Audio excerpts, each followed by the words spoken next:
കർത്താവായ യേശുക്രിസ്തുവിൻ്റെ നിസ്തുല്യ നാമത്തിൽ നിങ്ങൾക്കെല്ലാവർക്കും എൻ്റെ സ്നേഹവന്ദനം. യോഹന്നാൻ്റെ സുവിശേഷത്തിലെ ഈ ബൈബിൾ സ്റ്റഡിയിലേക്ക് നിങ്ങൾക്കെല്ലാവർക്കും സ്വാഗതം. ഇന്ന് കർത്താവിൻ്റെ കൃപയാൽ നമ്മൾ 78ാമത്തെ എപ്പിസോഡിലേക്ക് പ്രവേശിക്കുകയാണ്. ഇത്രത്തോളം ഈ ശുശ്രൂഷയെ ദൈവമായ കർത്താവ് അനുഗ്രഹിച്ചതോർത്ത് ഞാൻ ദൈവത്തിന് സ്തോത്രം ചെയ്യുന്നു. ചില എപ്പിസോഡുകളായി നാം യോഹന്നാൻ്റെ സുവിശേഷം 9-ാം അധ്യായം ധ്യാനിച്ചുകൊണ്ടിരിക്കുകയാണ്.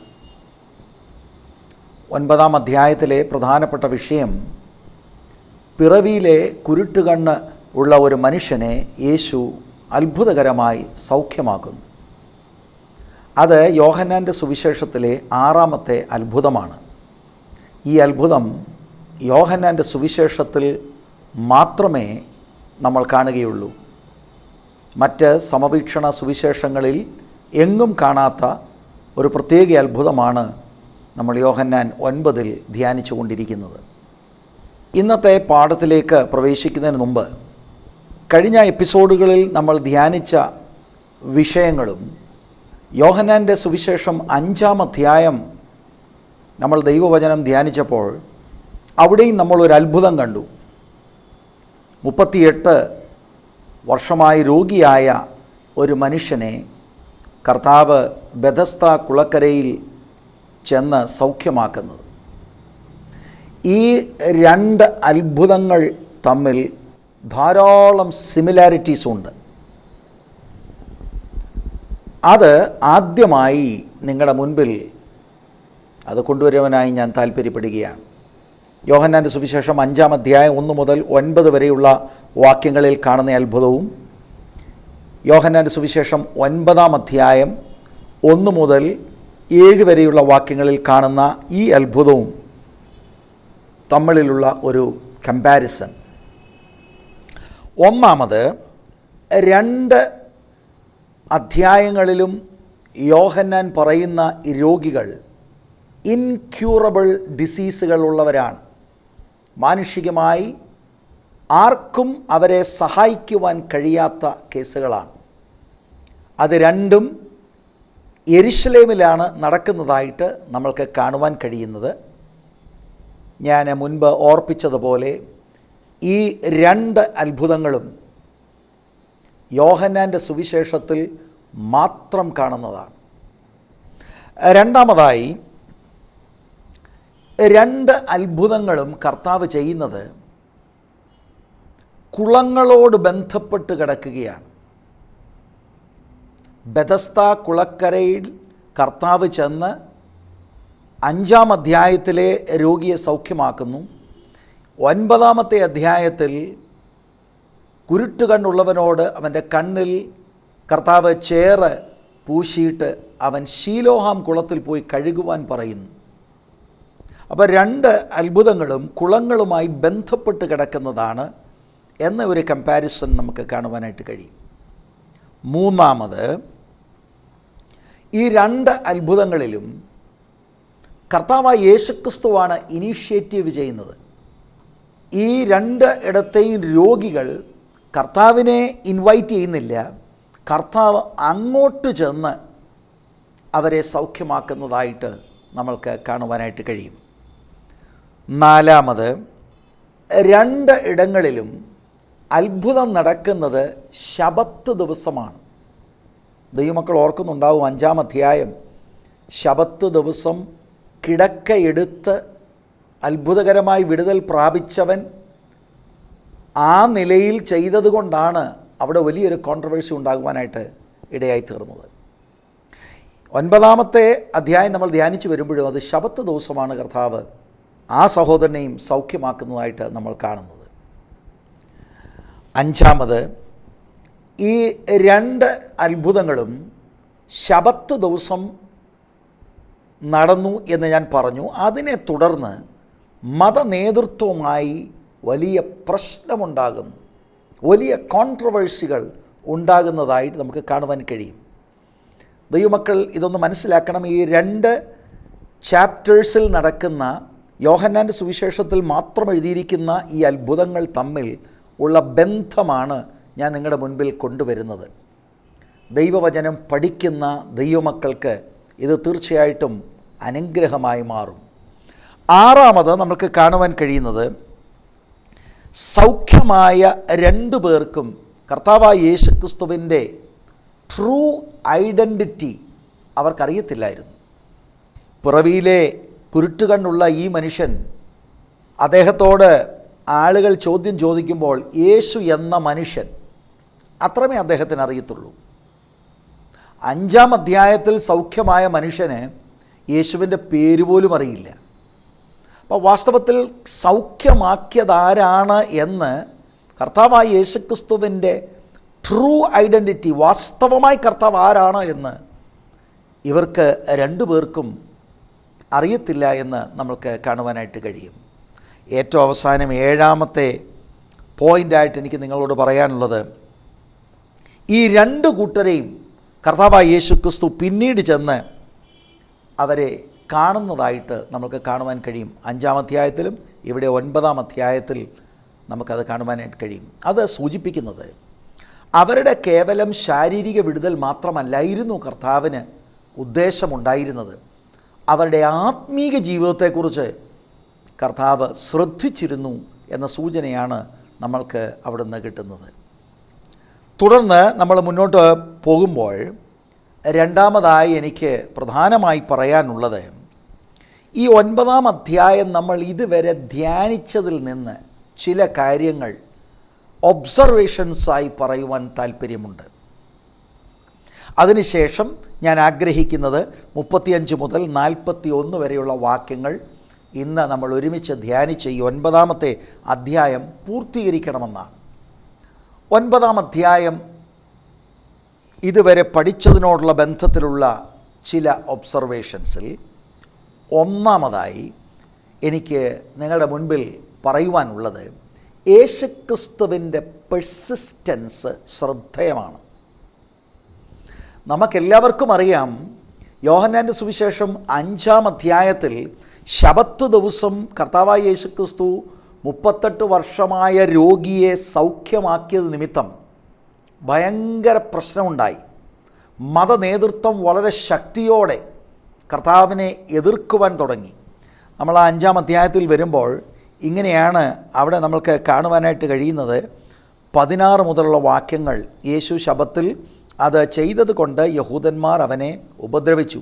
യേശു അവരോട്, എൻ്റെ പിതാവ് ഇന്ന് വരെയും പ്രവർത്തിക്കുന്നു എന്ന് ഉത്തരം പറഞ്ഞു. അങ്ങനെ അവൻ ശബത്തിനെ ലംഘിച്ചതുകൊണ്ട് മാത്രമല്ല, ദൈവത്തെ സ്വന്തം പിതാവ് എന്ന് പറഞ്ഞു തന്നെത്താൻ ദൈവത്തോട് സമമാക്കിയതുകൊണ്ടും യഹൂദന്മാർ അവനെ കൊല്ലുവാൻ അധികമായി ശ്രമിച്ചു പോന്നു. ശബത്ത് എന്ന വിഷയം ഉണ്ട്. അപ്പോൾ തന്നെ കർത്താവിൻ്റെ അവകാശവാദം, ഈ 2 കാരണത്താൽ കർത്താവായ യേശുക്രിസ്തുവിനെ കൊല്ലുവാൻ അവർ ഭാവിക്കുന്നതായിട്ട് കാണുന്നു. ശബത്തിൽ ഈ സൗഖ്യം നടന്നതുകൊണ്ടാണ് വാസ്തവത്തിൽ ഈ പ്രശ്നം ആരംഭിക്കുന്നത്. കർത്താവ് പക്ഷേ 9-ാം അധ്യായത്തിൽ വരുമ്പോൾ പിന്നെയും ശബത്ത് ദിവസം തന്നെ സൗഖ്യമാക്കുകയാണ്. ശ്രദ്ധിച്ച് നമ്മളിത് പഠിച്ചാൽ മനഃപൂർവ്വം ശബത്ത് ദിവസം തിരഞ്ഞെടുത്ത് കർത്താവ് സൗഖ്യമാക്കുകയാണ്. ഇപ്പോൾ പിറവിയിലെ കുരുട്ടുകണ്ണുള്ള ഈ മനുഷ്യൻ ശബത്തിൻ്റെ അടുത്ത ദിവസം കർത്താവിന് അവനെ സൗഖ്യമാക്കാമായിരുന്നു, അല്ലെങ്കിൽ ഒരു ദിവസം നേരത്തെ വന്ന് സൗഖ്യം ആക്കാമായിരുന്നു. പക്ഷേ ഈ ശബത്ത് ദിവസം തന്നെ കർത്താവ് സൗഖ്യമാക്കുന്നു. ഇത്രയധികം പ്രശ്നം യെരുശലേമിൽ നേരത്തെ നടന്ന അത്ഭുതം ശബത്തിലായതുകൊണ്ട് നടന്നത് കർത്താവ് അനുഭവിച്ചതാണ്. ഇനി എന്തൊക്കെ നടക്കാൻ പോകുന്നു എന്നുള്ളത് കർത്താവിന് നന്നായി അറിയാം. എന്നിട്ടും കർത്താവ് അത് ചെയ്യുന്നതായിട്ട് കാണുന്നു.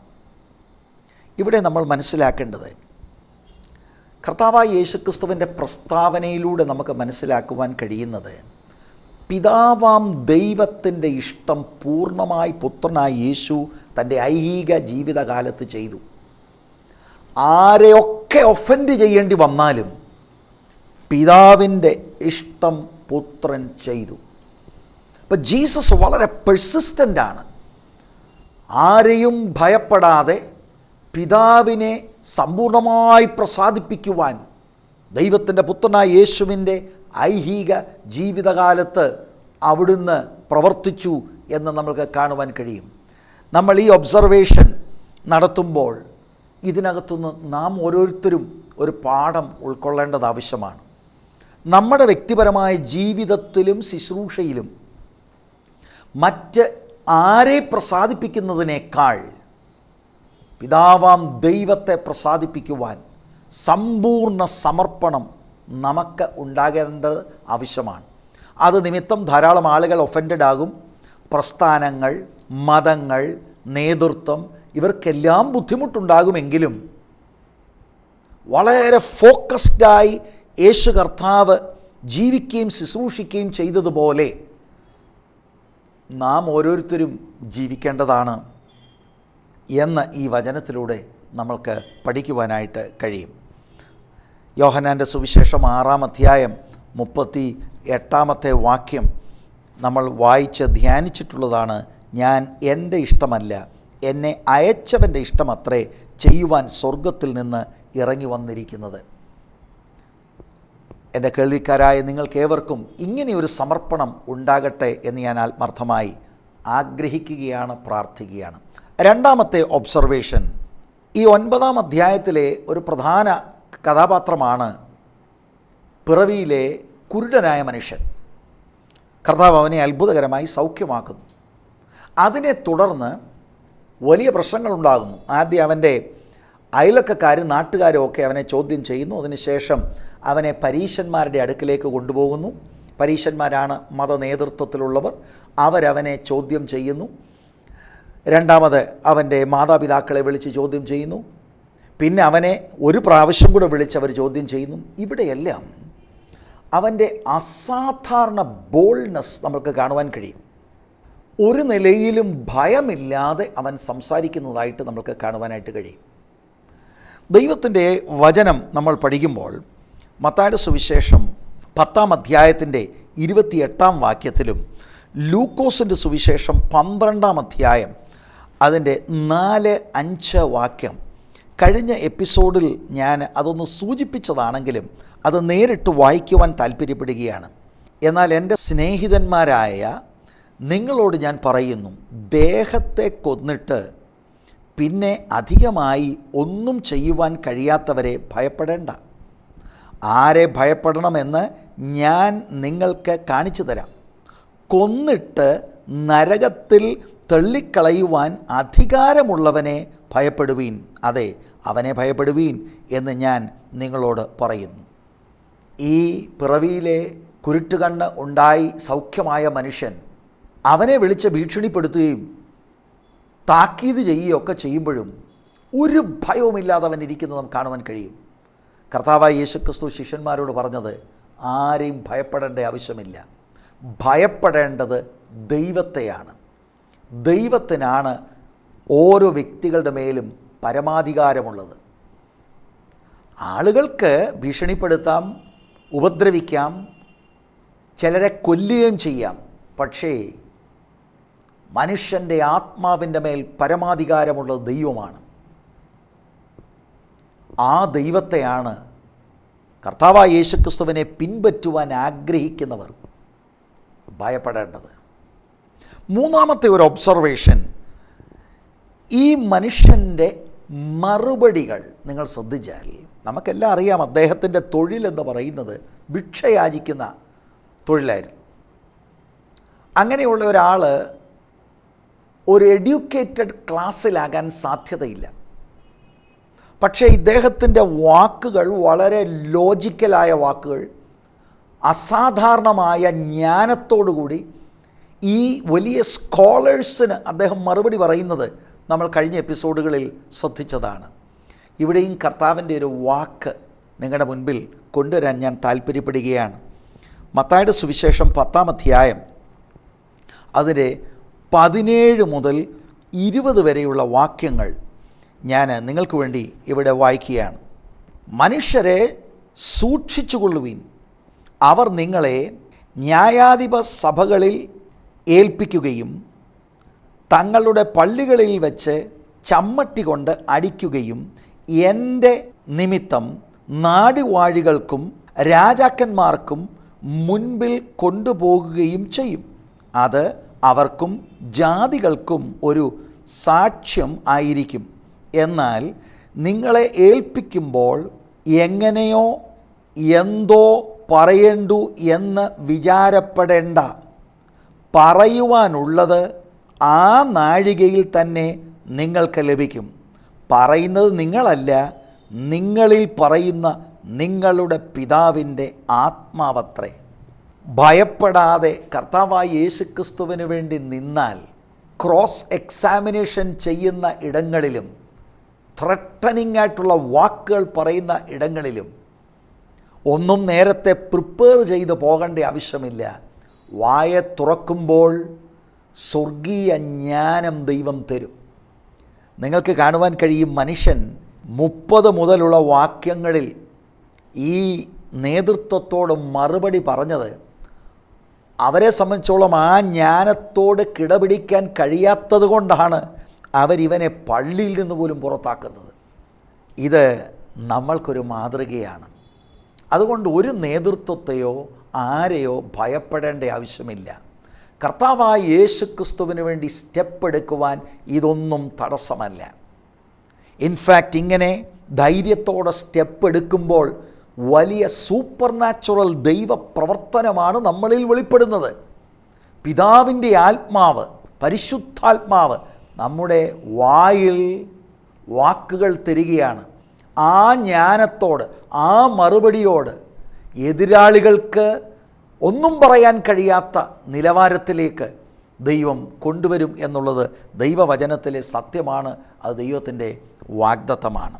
ഏറ്റവും അവസാനം നോക്കുക, ഈ മനുഷ്യൻ, പിറവിയിലെ കുരുട്ടുകണ്ണുള്ള ഈ മനുഷ്യൻ, അദ്ദേഹം 9-ാം അധ്യായത്തിൽ ഇങ്ങനെയൊരു പ്രസ്താവന നടത്തി. 27-ാം വാക്യത്തിൽ അദ്ദേഹം മറുപടി പറയുമ്പോൾ അതിനവൻ, ഞാൻ നിങ്ങളോട് പറഞ്ഞുവല്ലോ, നിങ്ങൾ ശ്രദ്ധിച്ചില്ല. വീണ്ടും കേൾക്കുവാൻ ഇച്ഛിക്കുന്നതെന്ത്? നിങ്ങൾക്കും അവൻ്റെ ശിഷ്യന്മാർ ആകുവാൻ മനസ്സുണ്ടോ എന്ന് ഉത്തരം പറഞ്ഞു. അതിന് അവനെ ശകാരിക്കുന്നതായിട്ട് പിന്നീട് നമ്മൾ കാണുന്നു. അപ്പം ഇവിടെ ഇവൻ്റെ മറുപടിയിൽ അന്തർലീനമായി കിടക്കുന്ന ആശയം, ഞാൻ അവൻ്റെ ശിഷ്യനാണ്, ആ ഡിസിഷൻ ഞാൻ എടുത്തു കഴിഞ്ഞു. നിങ്ങൾ ഈ കൂടെ എന്നോട് ഒരേ ചോദ്യം പിന്നെയും ചോദിച്ചുകൊണ്ടിരിക്കുന്നത് നിങ്ങൾക്കെന്നാ അവൻ്റെ ശിഷ്യനാകണമോ എന്ന് സർക്കാസ്റ്റിക്കായിട്ട് അദ്ദേഹം ചോദിക്കുക.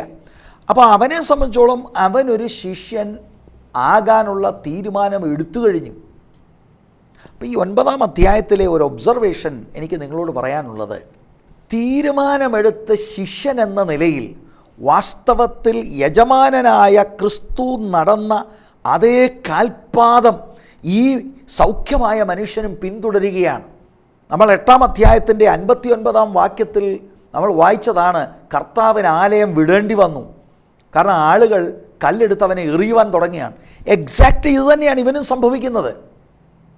ഇവനെ ആളുകൾ അംഗീകരിക്കുന്നില്ല, ഇവൻ പറയുന്ന കാര്യങ്ങൾ അംഗീകരിക്കുന്നില്ല. മാത്രമല്ല ഇവനെ സിനഗോഗിൽ നിന്ന് പുറത്താക്കുകയാണ്. അപ്പോൾ ഒരു ശിഷ്യനാണെങ്കിൽ കർത്താവായ യേശുക്രിസ്തു പോയ അതേ പാതയിലൂടെ നടക്കുവാനുള്ള കമ്മിറ്റ്മെൻ്റ് ഉള്ളവനാണ്. ഇന്ന് നമ്മൾ കേൾക്കുന്ന സുവിശേഷങ്ങൾ മറ്റു പല സുവിശേഷങ്ങളാണ് പലരും പ്രചരിപ്പിക്കുന്നത്. കർത്താവായ യേശുക്രിസ്തുവിനെ അനുഗമിച്ചാൽ എന്തൊക്കെയോ ഭൗതിക കാര്യങ്ങൾ കിട്ടുമെന്നൊക്കെയാണ് ആളുകളൊക്കെ പറയുന്നത്. എന്നാൽ ഇവിടെ വേദപുസ്തകം നമുക്ക് വെളിപ്പെടുത്തുന്ന ഈ ഒരു സംഭവത്തിലൂടെ നമുക്ക് മനസ്സിലാക്കാൻ കഴിയുന്നത്, അവൻ്റെ ഫസ്റ്റ് സ്റ്റെപ്പുകളാണ് അവൻ എടുക്കുന്നത്. ഇപ്പോഴും അവൻ പൂർണ്ണമായി യേശു ദൈവമെന്ന മെസ്സിയ എന്ന വെളിപ്പാടിലേക്ക് വന്നിട്ടില്ല. അത് 35 മുതലുള്ള വാക്യങ്ങളിലാണ് നമ്മൾ കാണുന്നത്. എന്നാൽ അവന് കിട്ടിയ അറിവനുസരിച്ച് കർത്താവായ യേശുക്രിസ്തുവിനെ പൂർണ്ണ ഹൃദയത്തോടെ പിൻപറ്റാനുള്ള സമർപ്പണം അവനുണ്ട്. അവൻ എന്താണ് കിട്ടുന്നത്? ആളുകൾ അവനോട് എതിർക്കുന്നു, അവനെ അവൻ്റെ സമൂഹത്തിൽ നിന്ന് പുറത്താക്കുന്നു. ഒരു കാര്യം ഞാൻ ദൈവമക്കളോട് പറയാം, സിനഗോഗിൽ നിന്ന് പുറത്താക്കുക എന്ന് പറഞ്ഞാൽ ഇന്ന് ഒരു പള്ളിയിൽ നിന്ന് പുറത്താക്കുന്നത് പോലെയല്ല. ഇന്നിപ്പോൾ ഒരു പള്ളിയിൽ നിന്ന് പുറത്താക്കിയാൽ വേറെ ഒരു പള്ളിയിൽ അംഗത്വമെടുക്കാം, നമുക്കെല്ലാവർക്കും അതറിയാം. പക്ഷെ സിനഗോഗിൽ നിന്ന് പുറത്താക്കുക എന്ന് പറഞ്ഞാൽ യഹൂദ മതത്തിൽ നിന്ന് തന്നെ പുറത്താക്കുകയാണ്. അവരുടെ സമൂഹത്തിൽ അത് ഭയങ്കര ആക്ഷേപമുള്ള കാര്യമാണ്. അവൻ്റെ മുൻ സമൂഹം അവനെ തള്ളിക്കളയുകയാണ്. പിന്നെ അവരുമായിട്ട് അവന് ബന്ധമില്ല.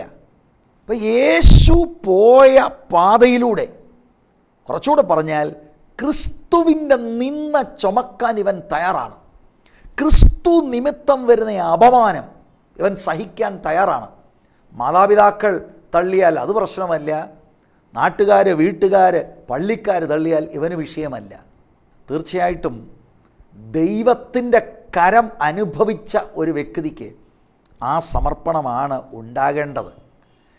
മത്തായിയുടെ സുവിശേഷം 10-ാം അധ്യായം 32-33 വാക്യങ്ങൾ ഞാൻ വായിക്കുന്നു. മനുഷ്യരുടെ മുൻപിൽ എന്നെ ഏറ്റുപറയുന്ന ഏവനെയും സ്വർഗസ്ഥനായ എൻ്റെ പിതാവിന് മുൻപിൽ ഞാനും ഏറ്റുപറയും. മനുഷ്യരുടെ മുൻപിൽ എന്നെ തള്ളിപ്പറയുന്നവനെയോ എൻ്റെ പിതാവിൻ മുൻപിൽ ഞാനും തള്ളിപ്പറയും. അനേക ആളുകൾ ഈ കാലഘട്ടത്തിൽ സമ്പൂർണമായ സമർപ്പണമില്ലാതെ അവരുടെ ജീവിതം കൊണ്ട് അവർ കർത്താവായ യേശുക്രിസ്തുവിനെ പരസ്യമായി തന്നെ തള്ളിപ്പറയുന്നവരാണ്.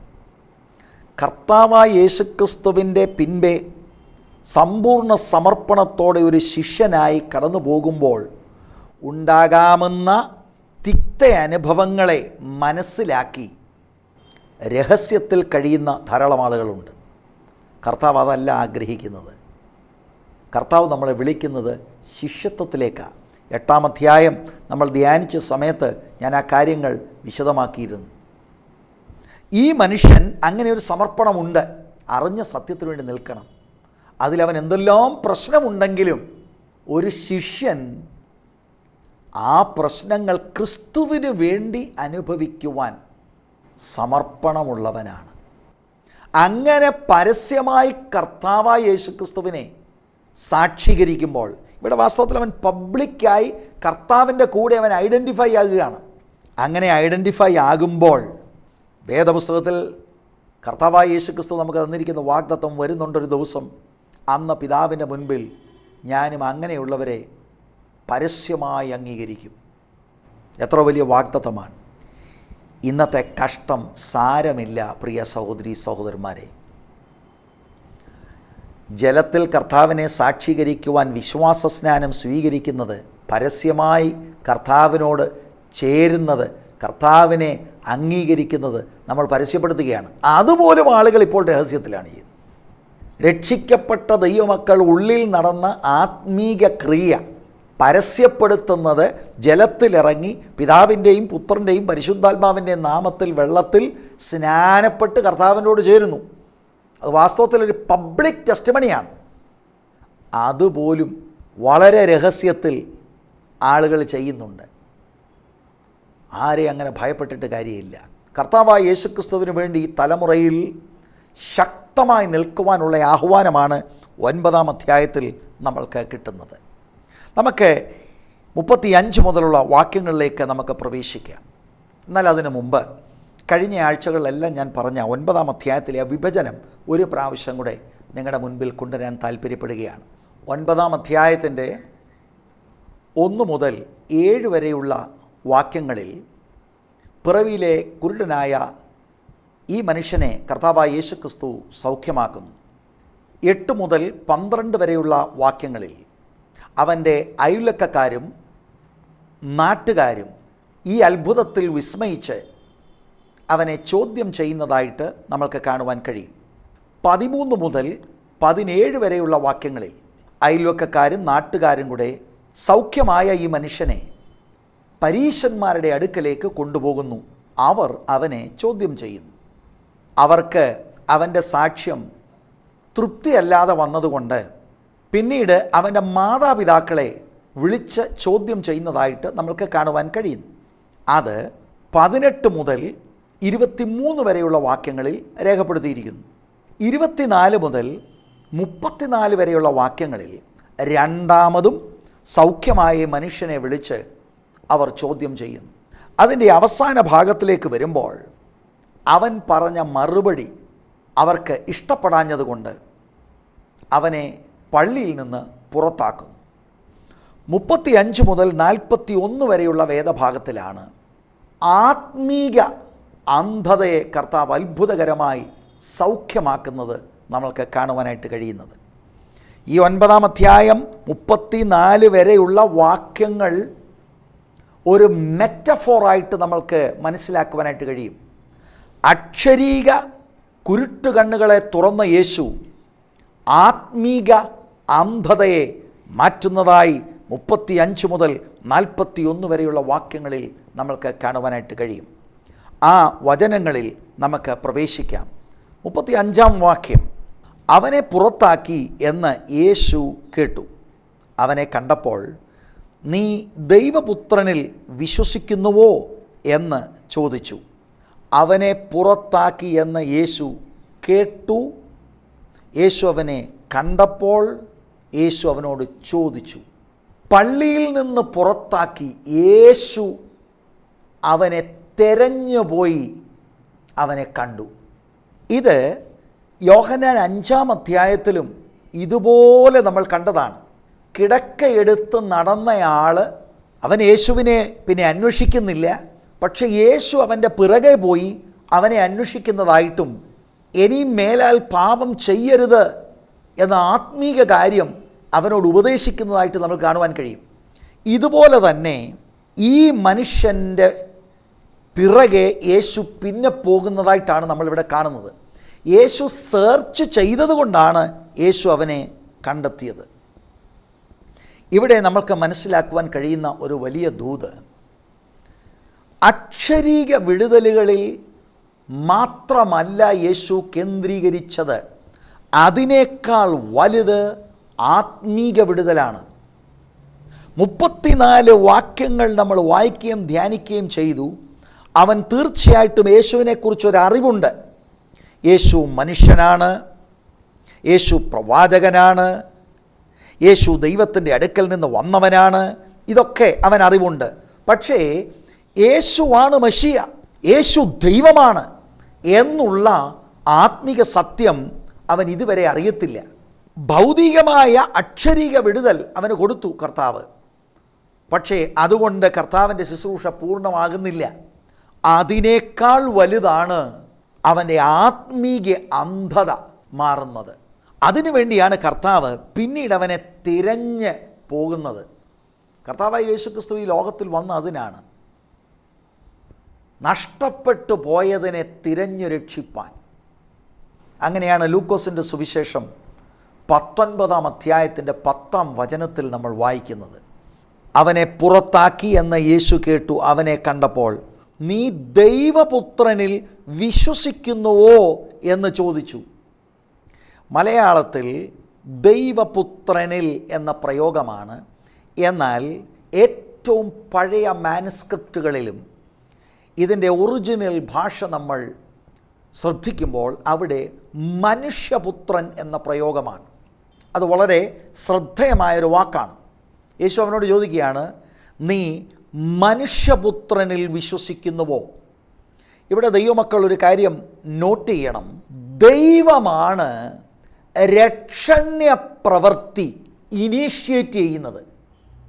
പാപിക്ക് സ്വന്തമായി രക്ഷപ്പെടുവാൻ കഴിയത്തില്ല. ദൈവമക്കളെ, ഈ 9-ാം അധ്യായത്തിൻ്റെ ആദ്യത്തെ 34 വാക്യങ്ങൾ വായിച്ചാൽ, പിറവിയിലെ കുരുട്ടുകണ്ണ് ഉള്ള മനുഷ്യൻ, ഇവന് സ്വന്തമായി സൗഖ്യമാകാൻ കഴിയുമോ? അവൻ്റെ അക്ഷരീക കണ്ണുകൾ തുറക്കാൻ കഴിയുമോ? ഒരിക്കലുമില്ല. നമുക്കതറിയാം. ഇവൻ ഒരു പാപിക്ക് സിംബോളിക്കായി നിൽക്കുന്നു. ആന്തരിക കണ്ണടഞ്ഞ് പാപത്തിലായിരിക്കുന്ന ഒരു മനുഷ്യന് സ്വന്തമായി രക്ഷപ്പെടുവാൻ കഴിയത്തില്ല. രക്ഷണ്യ പ്രവൃത്തി ഒരു മനുഷ്യനിൽ തുടങ്ങുന്നത്, ഇനീഷ്യേറ്റ് ചെയ്യുന്നത്, ആരംഭിക്കുന്നത് ദൈവമാണ്.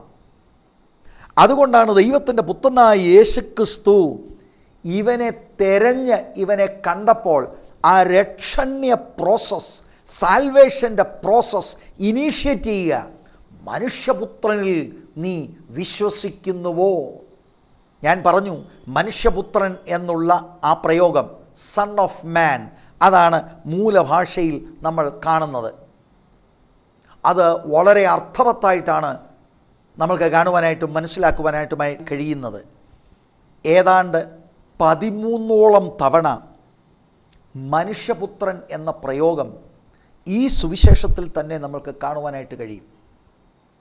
ദാനിയേൽ പ്രവചനം 7-ാം അധ്യായം 13-14 വാക്യങ്ങൾ വായിക്കുമ്പോൾ മനുഷ്യപുത്രൻ എന്ന ആ ടൈറ്റിൽ മശിയായ്ക്ക് കൊടുക്കുന്നതായിട്ട് നമ്മൾക്ക് കാണുവാനായിട്ട് കഴിയും.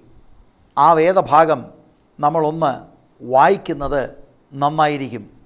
രാത്രി ദർശനങ്ങളിൽ മനുഷ്യപുത്രനോട് സദൃശനായ ഒരുത്തൻ ആകാശമേഘങ്ങളോട് വരുന്നത് കണ്ടു. അവൻ വയോധികൻ്റെ അടുക്കൽ ചെന്ന് അവർ അവനെ അവൻ്റെ മുൻപിൽ അടുത്തു വരുമാറാക്കി. സകല വംശങ്ങളും ജാതികളും ഭാഷക്കാരും അവനെ സേവിക്കേണ്ടതിന് അവന് ആധിപത്യവും മഹത്വവും രാജ്യത്വവും ലഭിച്ചു. അവൻ്റെ ആധിപത്യം നീങ്ങിപ്പോകാത്ത നിത്യാധിപത്യവും അവൻ്റെ രാജ്യത്വം നശിച്ചു പോകാത്തതും ആകുന്നു.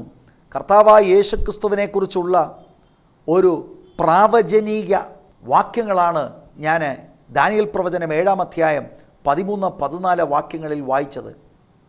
മശിയായുടെ വരവിനെക്കുറിച്ച്, മശിയ മനുഷ്യവേഷത്തിൽ വരുന്നതും മശിയായുടെ രാജ്യത്വം സ്ഥാപിക്കുന്ന എന്നിത്യാദി കാര്യങ്ങൾ പ്രാവചനികമായി അടങ്ങിയിരിക്കുന്ന വാക്യങ്ങളാണ് ഞാൻ വായിച്ചത്. കർത്താവ് ഈ സൗഖ്യമായ മനുഷ്യനോട് ചോദിക്കുന്നത്, മനുഷ്യപുത്രനിൽ വിശ്വസിക്കുന്നോ? അതിൻ്റെ ലളിതയർത്ഥത്തിൽ പറഞ്ഞാൽ കർത്താവ് അവനോട് ചോദിക്കുന്നത്, മശിയ വരുന്നു എന്ന് നീ വിശ്വസിക്കുന്നുവോ? മശിയായിൽ നീ വിശ്വസിക്കുന്നുവോ? അപ്പോൾ ഒരു കാര്യം നമ്മൾ മനസ്സിലാക്കണം. ഈ 9-ാം അധ്യായത്തിൽ ഇവൻ യഹൂദ മത നേതൃത്വത്തിലുള്ളവരുമായി സംസാരിക്കുമ്പോൾ വളരെ വ്യക്തമായ ഒരു കാര്യം ഇവനെക്കുറിച്ച് നമുക്ക് മനസ്സിലാക്കുവാൻ കഴിയുന്നത്, ഇവന് സെക്യുലർ വിദ്യാഭ്യാസം ഇല്ലെങ്കിലും കുരുട്ട് കണ്ണുള്ളവനാണ്. ഇവൻ ന്യായപ്രമാണം വായിച്ചിട്ടില്ലെങ്കിലും ഇവൻ ശരിക്കും ദൈവവചനം അറിയാവുന്നവനായിരുന്നു. കാരണം 30 മുതലുള്ള വാക്യങ്ങളിൽ അവൻ വളരെ ന്യായമായി ദൈവവചന അടിസ്ഥാനത്തിൽ ചില കാര്യങ്ങൾ അവരോട് പറയുന്നു. നമ്മളത് ചിന്തിച്ചതാണ്. പാപികളുടെ പ്രാർത്ഥന ദൈവം കേൾക്കുന്നില്ല എന്നും ദൈവഭക്തനായിരുന്ന അവൻ്റെ ഇഷ്ടം ചെയ്യുന്നവൻ്റെ പ്രാർത്ഥന കേൾക്കുന്നു എന്നും നാം അറിയുന്നു. അത് ലോജിക്കലായി കർത്താവായ യേശുക്രിസ്തുവിന് വേണ്ടി അവൻ പറയുകയാണ്. കർത്താവിനെ അവർ തള്ളിക്കളഞ്ഞ് പാപിയാണെന്നും പറഞ്ഞ് പരിഹസിക്കുന്ന സമയത്ത് അവൻ തിരിച്ച് ദൈവവചനം വെച്ച് അവൻ പറയുകയാണ്, നമുക്കിതറിയാമല്ലോ. ഇതെങ്ങനെ ഇവനറിയാം? അവനൊരു പക്ഷെങ്കിൽ കേട്ടു പഠിച്ചതായിരിക്കാം, എങ്ങനെയെങ്കിലും അവൻ ശ്രദ്ധിച്ച് മനസ്സിലാക്കിയതായിരിക്കാം. അവന് ദൈവവചനം അറിയാവുന്ന ഒരു സഹോദരനായി നമുക്കവനെ ചിന്തിക്കുവാനായിട്ട് കഴിയും. അതുകൊണ്ട് കർത്താവ് മനുഷ്യപുത്രൻ, മശിയായിൽ നീ വിശ്വസിക്കുന്നുവോ എന്നൊക്കെ ചോദിക്കുന്ന കാര്യം ശരിക്കും അവൻ ഗ്രഹിച്ചു. കർത്താവ് മനുഷ്യപുത്രൻ എന്ന ടൈറ്റിലാണ് അവിടെ എടുത്ത് അവനോട് പറയുന്നത്. അവനെ പുറത്താക്കി എന്ന് യേശു കേട്ട് അവനെ കണ്ടപ്പോൾ നീ ദൈവപുത്രൻ എന്ന് മലയാളത്തിൽ എഴുതിയിരിക്കുന്നു. ഞാൻ പറഞ്ഞല്ലോ മൂലഭാഷയിൽ മനുഷ്യപുത്രനിൽ വിശ്വസിക്കുന്നുവോ എന്ന് ചോദിച്ചു. 36-ാം വാക്യത്തിൽ അവൻ്റെ മറുപടി, അതിന് അവൻ, യജമാനനെ, അവൻ ആരാകുന്നു? ഞാൻ അവനിൽ വിശ്വസിക്കാം എന്ന് ഉത്തരം പറഞ്ഞു. ടൈറ്റിൽ അവൻ ഗ്രഹിച്ചു, പക്ഷേ വ്യക്തി ആരാണ് അവൻ അറിയത്തില്ല. യേശു കർത്താവ് തന്നെയാണ് ആ വ്യക്തി എന്നുള്ളത് ഇപ്പോൾ അവന് അറിയത്തില്ല. പക്ഷേ ഇവൻ പോസിറ്റീവായിട്ടൊരു കാര്യം കാണിക്കുന്നു, ഞാൻ വിശ്വസിക്കാൻ തയ്യാറാണ്. ഞാൻ 35-ാം വാക്യം വായിച്ചപ്പോൾ പറഞ്ഞു, രക്ഷണ്യ പ്രവൃത്തി ദൈവമാണ് ഒരു പാപിയുടെ ജീവിതത്തിൽ തുടങ്ങുന്നത്. അത് നാണയത്തിൻ്റെ ഒരു വശമായി നിൽക്കുമ്പോൾ നാണയത്തിൻ്റെ മറുവശം ഇതാണ്, ആ രക്ഷണ്യ പ്രവൃത്തി അനുഭവിക്കണമെങ്കിൽ വിശ്വാസം ഓപ്പറേറ്റ് ചെയ്യേണ്ടത് ആവശ്യമാണ്. കർത്താവ് ചോദിക്കുന്നു, മനുഷ്യപുത്രനിൽ നീ വിശ്വസിക്കുന്നുവോ? അതിനവൻ, യജമാനനെ, അവൻ ആരാകുന്നു എന്ന് പറഞ്ഞാൽ ആളിനെ പറഞ്ഞു തന്നാൽ ഞാൻ വിശ്വസിക്കാം. അപ്പം ഇവിടെ അവൻ കർത്താവിനെ മശിയായിട്ട് അറിയത്തില്ലെങ്കിലും കർത്താവ് പറഞ്ഞു തരുന്നയാൾ ഞാൻ വിശ്വസിക്കാൻ തയ്യാറാണ്. കാരണം കർത്താവിന് അവൻ അത്ര ഉറപ്പായി. ദൈവത്തിൽ നിന്ന് വന്നവൻ എന്നൊക്കെ അവൻ 33-ാമത്തെ വാക്യത്തിൽ പറയുന്നുണ്ട്. അങ്ങനെ ഒരു പ്രവാചകൻ എനിക്ക് കറക്റ്റായിട്ടുള്ള ആളിനെ പറഞ്ഞു തരുമെന്ന് ഇവനറിയാം. അതുകൊണ്ടാണ് വളരെ പോസിറ്റീവായിട്ട് അവൻ പ്രതികരിക്കുന്നത്. യജമാനനെ, അവൻ ആരാകുന്നു, ഞാൻ അവനിൽ വിശ്വസിക്കാമെന്ന് ഉത്തരം പറഞ്ഞു. വിശ്വാസം ആവശ്യമാണ്. പക്ഷെ വിശ്വാസം ഒരുവനിൽ വരണമെങ്കിൽ അവന് വിശ്വസിക്കാൻ ആധാരമായി ദൈവവചനം വേണം. അറിവ് അവന് വചനത്തിലൂടെ വേണം. ദൈവവചനത്തിൻ്റെ കേൾവിയാലാണ് വിശ്വാസം ഉള്ളിൽ ഉണ്ടാകുന്നത്. 37-ാം വാക്യം, യേശു അവനോട്, നീ അവനെ കണ്ടിട്ടുണ്ട്, നിന്നോട് സംസാരിക്കുന്നവൻ അവൻ തന്നെ എന്ന് പറഞ്ഞു. കർത്താവ് തന്നെക്കുറിച്ച് തന്നെ വെളിപ്പെടുത്തുകയാണ്. ആ വെളിപ്പാടാണ് ഇവൻ വിശ്വസിച്ച് ആത്മരക്ഷ ഏറ്റെടുക്കേണ്ടത്. എൻ്റെ പ്രിയ സഹോദരി സഹോദരന്മാരെ, ആത്മരക്ഷയുടെ കാര്യമാണ് നമ്മൾ 35 മുതലുള്ള വാക്യങ്ങളിൽ ശ്രദ്ധിച്ചുകൊണ്ടിരിക്കുന്നത്. ഇവൻ്റെ അക്ഷരിക കണ്ണുകൾ തുറന്നു, പക്ഷേ അവൻ്റെ ആന്തരിക കണ്ണ് തുറന്നിട്ടില്ല. ആന്തരിക കണ്ണുകൾ ആത്മീക കണ്ണ് തുറക്കാനായി ഉള്ള ഒരു മുഖാന്തരമാണ് ഇവൻ്റെ അക്ഷരിക കണ്ണ് തുറക്കുന്ന അത്ഭുതം. അങ്ങനെ കർത്താവിൽ അവന് വിശ്വാസമായി. മശിയ എന്ന നിലയിലല്ല, ദൈവത്തിൻ്റെ അടുക്കൽ നിന്ന് വന്ന ഒരാൾ എന്ന നിലയിൽ അവന് ഉറപ്പായി വിശ്വാസമായി. കർത്താവ് അവനെ തേടി കണ്ടപ്പോൾ അവനിൽ ആ രക്ഷണ്യ പ്രവൃത്തി തുടങ്ങുകയാണ്. എന്നിട്ട് അവനോട് പറയുന്നു, മനുഷ്യപുത്രനിൽ നീ വിശ്വസിക്കുന്നുവോ? കർത്താവ് പറഞ്ഞു തരുന്ന ആളിൽ വിശ്വസിക്കാൻ തയ്യാറായി. അപ്പോൾ ഓൾറെഡി ഇവൻ്റെ ഹൃദയം വിശ്വസിക്കാൻ ദൈവം പാകമാക്കി കഴിഞ്ഞു. അതിന് കർത്താവായ യേശുക്രിസ്തുവിൻ്റെ ഒരു വാക്യം ഉപയോഗിച്ചാൽ നല്ല നിലമായി കഴിഞ്ഞു. അപ്പോൾ കർത്താവ് തന്നെക്കുറിച്ച് തന്നെ അവനോട് വെളിപ്പെടുത്തുകയാണ്. അതാണ് 37-ാം വാക്യത്തിൽ നമ്മൾ വായിച്ചത്. യേശു അവനോട്, നീ അവനെ കണ്ടിട്ടുണ്ട്, നിന്നോട് സംസാരിക്കുന്നവൻ അവൻ തന്നെ എന്ന് പറഞ്ഞു. ദി ഒബ്ജക്റ്റ് ഓഫ് വർഷിപ്പ് കർത്താവ് വെളിപ്പെടുത്തി കൊടുക്കുകയാണ്. അവനിനി ഏറ്റെടുത്താൽ മതി. എൻ്റെ പ്രിയ സഹോദരി സഹോദരന്മാർക്ക് ഈ വളരെ ഗൗരവമേറിയ കാര്യം ഗ്രഹിക്കുന്നു എന്ന് ഞാൻ മനസ്സിലാക്കട്ടെ. എല്ലാ പാപിയിലും നടക്കേണ്ട ക്രിയ ഇതാണ്. പാപിക്ക് സ്വന്തമായി രക്ഷപ്പെടാൻ കഴിയത്തില്ല.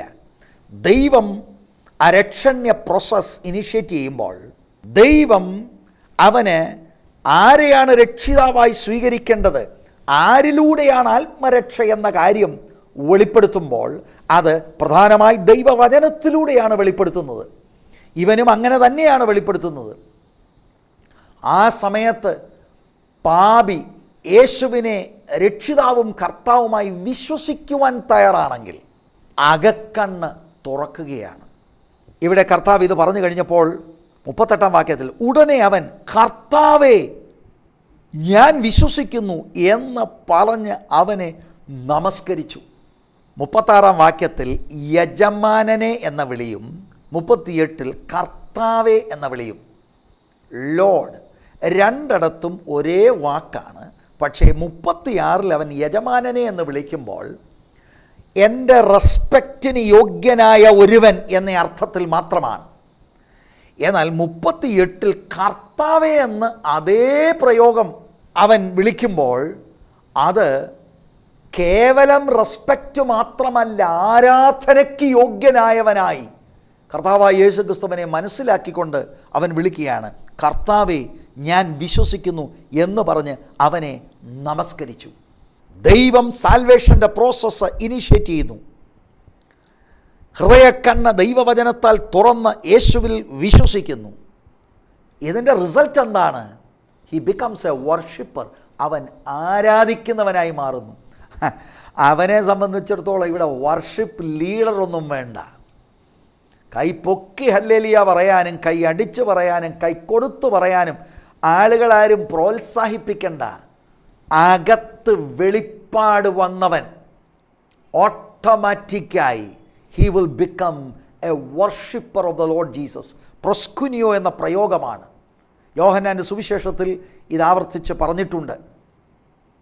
ഇതിൻ്റെ യഥാർത്ഥ അർത്ഥം കമിണ് വീണ് നമസ്കരിക്കുക. That is true worship. സകല കാര്യവും കർത്താവിൻ്റെ സന്നിധിയിൽ അടിയറവ് പറഞ്ഞ് കർത്താവായ യേശുക്രിസ്തുവിൻ്റെ കാൽപാദം ചുംബിച്ചുകൊണ്ട് ആരാധിക്കുന്ന ആ ഒരു പോസ്ചറാണ് നമ്മൾ ഇവനിൽ കാണുന്നത്. ഇവിടെ ദൈവമക്കളൊരു കാര്യം മനസ്സിലാക്കണം. കർത്താവായ യേശുക്രിസ്തു ദൈവമാണ്. അവിടുന്ന് ഈ മനുഷ്യൻ ആരാധിക്കുമ്പോൾ വിലക്കിയില്ല. അവിടുന്ന് ഇവൻ്റെ ആരാധന സ്വീകരിച്ചു. Because he is worthy of all worship. ദൈവത്തിൻ്റെ പുത്രനായ യേശുക്രിസ്തു ആരാധനയ്ക്ക് യോഗ്യനാണ്. അവിടുന്നാണ് ലോകത്തിൻ്റെ രക്ഷിതാവ്. അവിടുത്തേക്ക് നമ്മുടെ പാപങ്ങളെ ക്ഷമിക്കുവാൻ കഴിയും. എന്നെ കേൾക്കുന്ന പ്രിയ സഹോദരി സഹോദരന്മാരെ, ഇതുവരെയും കർത്താവായ യേശുക്രിസ്തുവിനെ രക്ഷിതാവായി സ്വീകരിച്ചിട്ടില്ലെങ്കിൽ, ഇന്നും നിങ്ങൾ പാപത്തിലാണെങ്കിൽ, എനിക്ക് സ്നേഹത്തോടെ പറയാനുള്ളത്, നിങ്ങളുടെ അകത്തെ കണ്ണ്, ഹൃദയ ദൃഷ്ടി കുരുടായിരിക്കുകയാണ്. ദൈവത്തെ കാണേണ്ടവണ്ണം നിങ്ങൾ കണ്ടിട്ടില്ല. അക്ഷരീകമായ കുരുട്ടുകണ്ണ് നമുക്ക് മനസ്സിലാകുന്ന ഒരു ഭാഷയാണ്. അങ്ങനെ നിങ്ങൾ നിങ്ങളെ തന്നെ ഒന്ന് ശ്രദ്ധിച്ച്, കണ്ണ് കാണാൻ കഴിയാത്ത ഒരാൾ, അവനൊന്നും മനസ്സിലാകുന്നില്ല എന്നതുപോലെയാണ് നമ്മുടെ ആത്മീക സ്ഥിതി. എന്നാൽ ഈ വചനങ്ങളിലൂടെ ദൈവം നിങ്ങളുടെ അകത്തെ കണ്ണ് തുറക്കുവാൻ ആഗ്രഹിക്കുന്നു.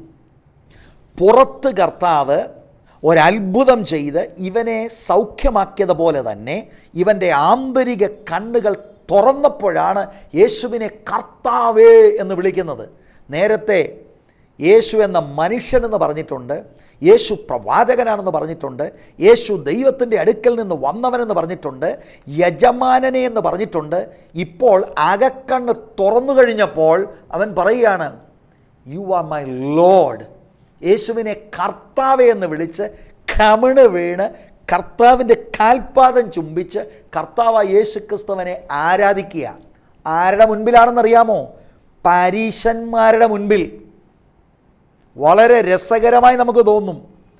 ആരാധന കേന്ദ്രമായ സിനഗോഗിൽ നിന്ന് പുറത്താക്കിയവൻ പരസ്യ സ്ഥലത്ത് വെച്ച് ആരാധനയ്ക്ക് യോഗ്യനായ കർത്താവിനെ അവൻ ആരാധിക്കുകയാണ്.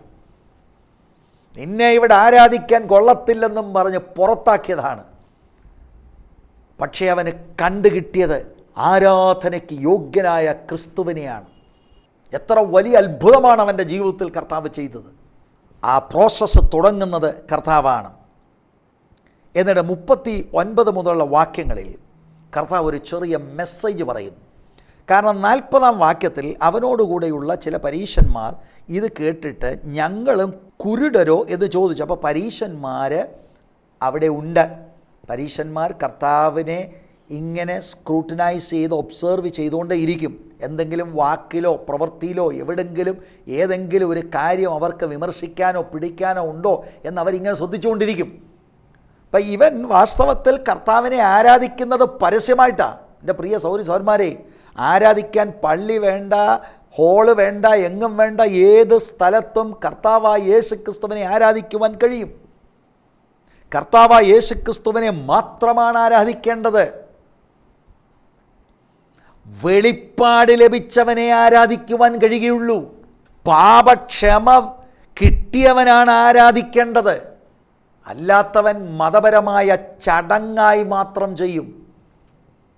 അത് ദൈവത്തിന് സ്വീകാര്യമല്ല. നമ്മളിങ്ങനെ ഒരു സൈഡിൽ നിന്ന് ഏതൊക്കെയോ ദൈവത്തിന് ഇഷ്ടമാണെന്നും കണ്ട് ചെയ്തുകൊണ്ടിരിക്കുക. വാസ്തവമായി ദൈവം ആഗ്രഹിക്കുന്ന ആരാധന അർപ്പിക്കണമെങ്കിൽ അകക്കണ്ണ് തുറന്ന് ക്രിസ്തുവിനെക്കുറിച്ചുള്ള വെളിപ്പാട് നമുക്കുണ്ടാകണം. ഓട്ടോമാറ്റിക്കായി സ്പോണ്ടേനിയസ് ആരാധന വെളിപ്പെടും. ഞാൻ പുതിയ നിയമ ആരാധനയെക്കുറിച്ച് യോഹന്നാൻ്റെ സുവിശേഷം 4-ാം അധ്യായം നമ്മൾ പഠിച്ച സമയത്ത് ഞാനത് വിശദീകരിച്ചിട്ടുണ്ട്. ആകയാൽ അത് കൂടുതൽ ഇന്നത്തെ എപ്പിസോഡിൽ പറയാൻ താല്പര്യപ്പെടുന്നില്ല. 4-ാം അധ്യായത്തിൽ ശമരിയക്കാരത്തെ സ്ത്രീക്ക് തന്നെത്താൻ വെളിപ്പെടുത്തിയതുപോലെ കർത്താവ് ഈ പ്രിയ സഹോദരന് തന്നെക്കുറിച്ച് തന്നെ വെളിപ്പെടുത്തുകയാണ്. അവൻ ആ വെളിപ്പാട് സ്വീകരിച്ച് അവൻ വിശ്വസിച്ചു. ആ വിശ്വാസം സ്പോണ്ടേനിയസായി അവനെ ആരാധനയിലേക്ക് നയിക്കുകയാണ്. 39-ാം വാക്യം മുതൽ, കാണാത്തവർ കാണുവാനും കാണുന്നവർ കുരുടർ ആകുവാനും ഇങ്ങനെ ന്യായവിധിക്കായി ഞാൻ ഇഹലോകത്തിൽ വന്നു എന്ന് യേശു പറഞ്ഞു. 3-ാം അധ്യായത്തിൻ്റെ 17-ാം വാക്യത്തിൽ കർത്താവ് ആരെയും വിധിക്കുവാനല്ല വന്നത് എന്നൊരു പ്രയോഗം നമ്മൾക്ക് കാണുവാനായിട്ട് കഴിയും. ദൈവം തൻ്റെ പുത്രനെ ലോകത്തിൽ അയച്ചത് ലോകത്തെ വിധിക്കുവാനല്ല, ലോകം അവനാൽ രക്ഷപ്പെടുവാനത്രേ എന്ന് തിരുവെഴുത്ത് പറയുന്നു. ഇവിടെ നമ്മൾ 39-ാമത്തെ വാക്യത്തിൽ ഇങ്ങനെ ന്യായവിധിക്കായി ഞാൻ ഇഹലോകത്തിൽ വന്നു എന്ന് യേശു പറഞ്ഞു എന്ന സ്റ്റേറ്റ്മെൻറ്റ്, അതിനെതിരായി പെട്ടെന്ന് നമുക്ക് തോന്നും, പക്ഷെ അത് എതിരല്ല. ഇവിടെ കർത്താവ് അർത്ഥമാക്കുന്നത് കാണാത്തവർ കാണുവാൻ. ഈ മനുഷ്യൻ ഉൾക്കണ്ണ് അടഞ്ഞ ഒരു മനുഷ്യനായിരുന്നു. അവൻ്റെ വിശ്വാസം അവൻ എക്സർസൈസ് ചെയ്തപ്പോൾ അവൻ്റെ അകത്തെ കണ്ണ് കാണുവാൻ തുടങ്ങി. അടുത്തൊരു ഗ്രൂപ്പിനെക്കുറിച്ച് കാണുന്നവർ കുരുടരാകുവാനും. അത് വളരെ ശ്രദ്ധേയമായ ഒരു പ്രയോഗമാണ്. കാണുന്നവരെ കുരുടരാക്കുകയല്ല ദൈവം, കാണുന്നവർ എന്ന് പറഞ്ഞ് യേശുക്രിസ്തുവിനെക്കുറിച്ചുള്ള വെളിപ്പാട് സ്വീകരിക്കാതെ ഞങ്ങൾക്കറിവുണ്ട് എന്ന് പറഞ്ഞ് അവരുടെ കുരുടുള്ള അവസ്ഥയിൽ ആയിരിക്കാൻ താല്പര്യമുള്ള ആളുകളെക്കുറിച്ചാണ് കർത്താവോട് പറയുന്നത്. പ്രത്യേകം ശ്രദ്ധിക്കുക, കാണാത്തവർ കാണുവാനും കാണുന്നവർ കുരുടർ ആകുവാനും. പരീശന്മാരെ കുറിച്ചാണ് കർത്താവ് ഇവിടെ സൂചിപ്പിക്കുന്നത്. അവർക്കും കർത്താവായ യേശുക്രിസ്തുവിനെക്കുറിച്ചുള്ള വെളിപ്പാട് സ്വീകരിച്ച് അവരുടെ ഉൾക്കണ്ണ് തുറക്കുവാൻ ഏൽപ്പിച്ചു കൊടുക്കാമായിരുന്നു. പക്ഷേ അവർ മതപരമായ അവരുടെ പ്രൗഢിയിൽ നിന്നുകൊണ്ട് ഞങ്ങൾക്ക് കുരുട്ട് കണ്ണില്ല, ഞങ്ങൾ ദൈവത്തിൻ്റെ ആളുകളാണ്, ഞങ്ങൾക്ക് വചനമറിയാം, യാഹ്വേ ഞങ്ങളുടെ ദൈവമാണ് എന്നിങ്ങനെയുള്ള മതപരമായ ചിന്തയിൽ അവർ നിന്നതുകൊണ്ട് അവരുടെ കുരുട് മാറിയില്ല. അപ്പം കർത്താവായ യേശുക്രിസ്തു വന്ന് അവർക്കും അവസരം കൊടുത്തു. പക്ഷേ അവർ ബോധപൂർവം മനഃപൂർവ്വം നിഷേധിച്ചു. കാണുന്നവർ കുരുടരാകുവാനും ഇങ്ങനെ ന്യായവിധിക്കായി ഞാൻ ഇഹലോകത്തിൽ വന്നു എന്ന് യേശു പറഞ്ഞു. വെളിപ്പാട് ഏറ്റെടുത്തവർക്ക് ന്യായവിധി ഒഴിഞ്ഞു. പക്ഷേ വെളിപ്പാട് ബോധപൂർവം തിരസ്കരിക്കുന്നവർ ന്യായവിധിയിലാകുകയാണ്. അവർ തങ്ങളെ തന്നെ അന്യായവിധിക്ക് ഏൽപ്പിച്ചു കൊടുക്കുകയാണ്. ഇതാണ് അവിടെ അർത്ഥമാക്കുന്നത്. കർത്താവ് രക്ഷിക്കാനാണ് വന്നത്. ആ രക്ഷണ്യ പ്രവൃത്തി ബോധപൂർവം തിരസ്കരിക്കുന്നത് കൊണ്ട്, ദൈവത്തിൻ്റെ പുത്രനെ തിരസ്കരിക്കുന്നത് കൊണ്ട് ഓട്ടോമാറ്റിക്കലി അവരെ തന്നെ ദൈവത്തിൻ്റെ ന്യായവിധിക്ക് ഏൽപ്പിച്ചു കൊടുക്കുകയാണ്. കർത്താവ് വന്നത് എല്ലാവരെയും രക്ഷിക്കുവാനാണ്. പക്ഷെ അത് ഏറ്റെടുക്കുന്നവർക്കാണ് ആന്തരികമായി കുരുട്ടുകണ്ണ് തുറക്കുന്നത്, ആത്മീക കണ്ണുകൾ തുറക്കുന്നത്.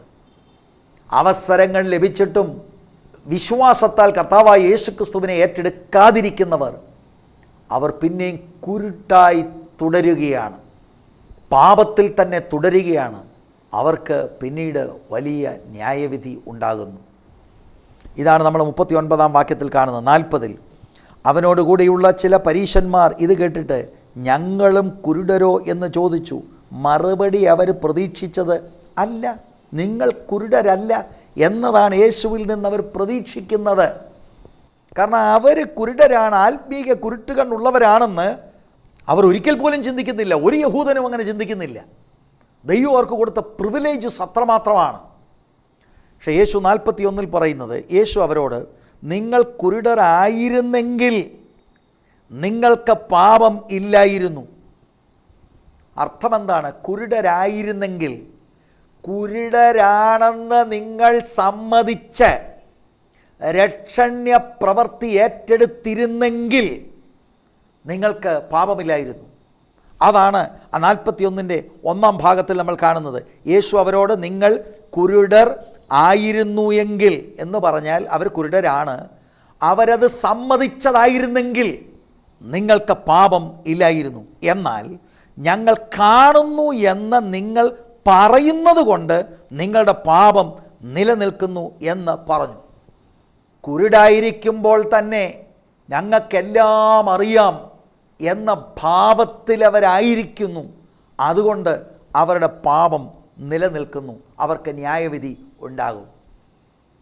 എൻ്റെ പ്രിയ സഹോദരി സഹോദരന്മാരെ, ഇവിടെ ഞാൻ കാണുന്ന ഒരു കാര്യം കൂടെ പറഞ്ഞു നിർത്തുവാൻ ഞാൻ താല്പര്യപ്പെടുകയാണ്.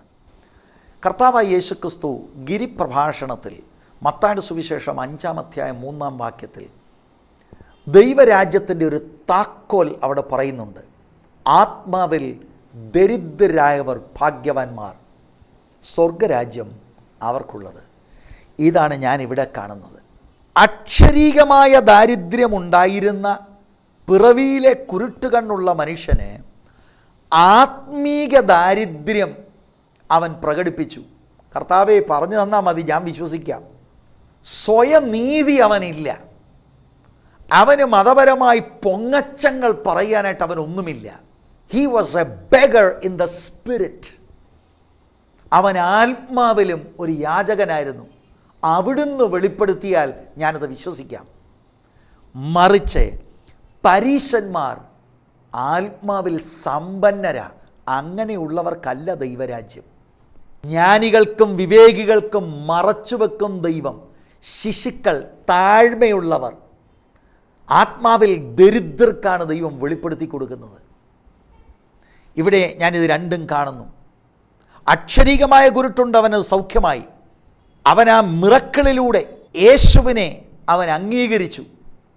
യേശു അവനെ തിരക്കി വന്നിട്ട് അവന് വലിയൊരു വെളിപ്പാട് കൊടുക്കുകയാണ് മെസ്സിയായെക്കുറിച്ച്. അതവൻ സ്വീകരിക്കാൻ കാരണം അവൻ വളരെ ഹമ്പിളായിരുന്നു. ആത്മാവിലെ അവൻ്റെ ദാരിദ്ര്യമാണ് കർത്താവായ യേശു ക്രിസ്തുവിനെ അംഗീകരിക്കുവാനും സ്വീകരിക്കുവാനും അവൻ തയ്യാറായി തീർന്നു. അതുകൊണ്ട് അവൻ രക്ഷപ്പെട്ടു.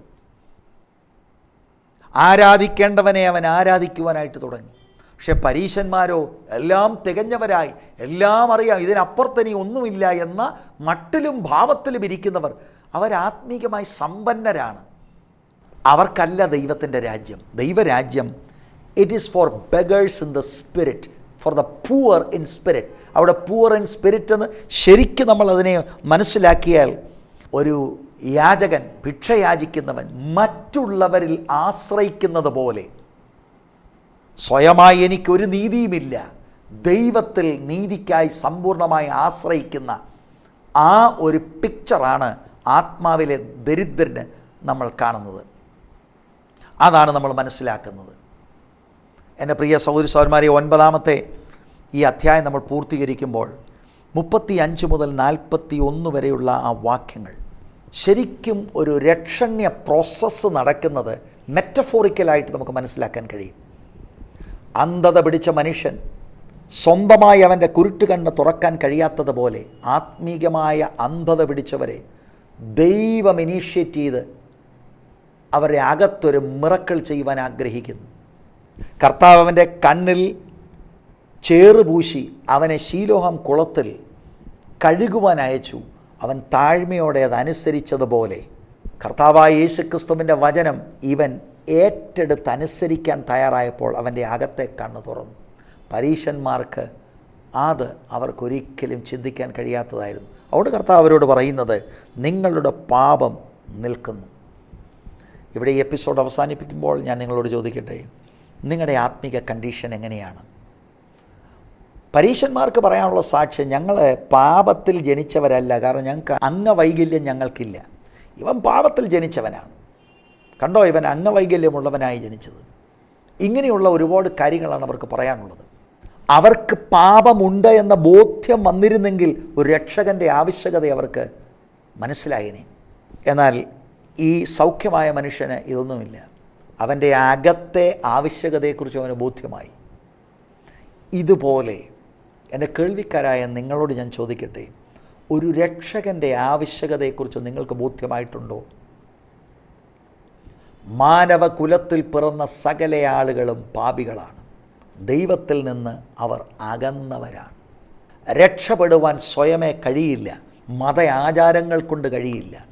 ദൈവം ആ പ്രോസസ്സ് നിങ്ങളിൽ ഇനീഷ്യേറ്റ് ചെയ്യും. ദൈവത്തിൻ്റെ വചനത്താൽ രക്ഷകനെ നിങ്ങൾക്ക് വെളിപ്പെടുത്തി തരുമ്പോൾ, രക്ഷകനായ യേശുവിനെ നിങ്ങളുടെ ഹൃദയത്തിൽ സ്വീകരിക്കുമ്പോൾ അകക്കണ്ണ് തുറക്കും. ആരാധനയ്ക്ക് യോഗ്യനെ നിങ്ങൾ സ്പഷ്ടമായി കാണും. അവനെ ആരാധിക്കുവാനുള്ള കൃപ ദൈവം നിങ്ങൾക്ക് തരും. ആരാധിക്കേണ്ടവണ്ണം യേശുവിനെ ആരാധിക്കുവാൻ നിങ്ങൾക്ക് കഴിയും. ഈ വചനങ്ങളാൽ ദൈവം നിങ്ങളെ അനുഗ്രഹിക്കട്ടെ. God bless you.